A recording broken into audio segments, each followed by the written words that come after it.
Hey everyone, welcome and welcome back to LabMed Life. Hope you all are doing good. So guys, I got a comment that composition of blood पे video बनाओ. So today I'm gonna teach composition of blood. So start करते हैं composition of blood. Blood के अंदर कौन कौन से components होते हैं तो वो पढ़ेंगे, क्या किन किन चीज़ों से मिलके ब्लड बनता है, इसकी कॉम्पोजिशन क्या होती है वो पढ़ेंगे इस वीडियो में.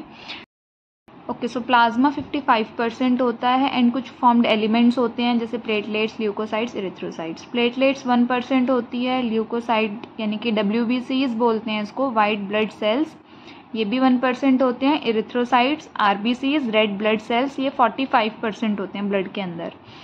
फर्स्टली हम पढ़ेंगे प्लाज्मा.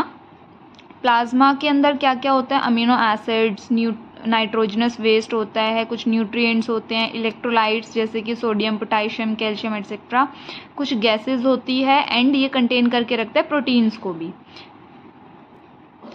सो ये सब चीज़ों को प्लाज्मा कंटेन करके रखता है. अब कुछ प्रोटीन्स देखते हैं, कौन कौन से प्रोटीन होते हैं प्लाज्मा के अंदर present. Albumins, globulins and fibrinogen. Fibrinogen से एक और चीज़ समझ लेते हैं. अब आप लोगों ने ये भी सुना होगा कि प्लाज्मा और कुछ फॉर्म्ड एलिमेंट के साथ साथ सीरम भी प्रेजेंट रहता है ब्लड के अंदर. सो इन दोनों में क्या डिफरेंस होता है? प्लाज्मा एंड सीरम में दोनों ही है तो watery part. Okay, so difference क्या होगा? अगर हम प्लाज्मा के अंदर से फिब्रिनोजन को रिमूव कर देते हैं, निकाल देते हैं, तो वो सीरम बन जाता है. एंड अगर प्लाज्मा के अंदर अगर सीरम के अंदर फिब्रिनोजन को ऐड कर देते हैं तो वो प्लाज्मा बन जाता है. बस this is the basic difference between plasma and the serum. इन दोनों के बीच में सिर्फ यही डिफरेंस है.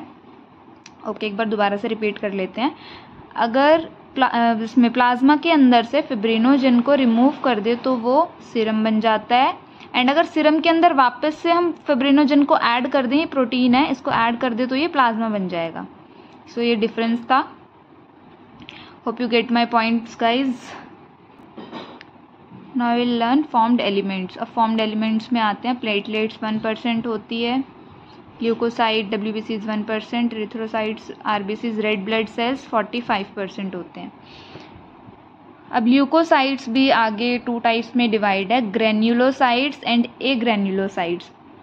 जिन WBCs के ऊपर सरफेस पे ग्रेन्यूल्स प्रेजेंट होंगे, ऐसे छोटे छोटे ग्रेन्यूल्स प्रेजेंट होंगे, वो ग्रेन्युलोसाइट्स में आते हैं. एंड जिस सेल के ऊपर, वाइट ब्लड सेल के ऊपर ग्रेन्यूल्स प्रेजेंट नहीं होंगे वो एग्रेन्युलोसाइट्स में आते हैं. सो वो एग्रेन्युलोसाइट्स में आते हैं. सबसे पहले ग्रेन्युलोसाइट्स पढ़ेंगे. इसमें आते हैं न्यूट्रोफिल्स, बेसोफिल्स, इज़नोफिल्स. एंड एग्रेन्युलोसाइट्स में आते हैं लिम्फोसाइट्स, मोनोसाइट्स. सो ये कुछ कॉम्पोजिशन थी ब्लड की.